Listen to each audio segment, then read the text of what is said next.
ካንተም ያገኘውን ፈልጎ የመጣ ከእጅ ተቀብሎ ዳግመኛ ላይመጣ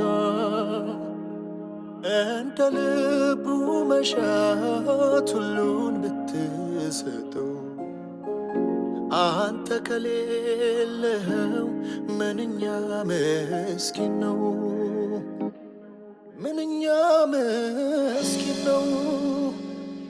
ሰው ዓለሙን ቢያተርፍ ነፍሱን ግን ቢያጎድል ምን ይረባዋል? ምን ይጠቅመዋል?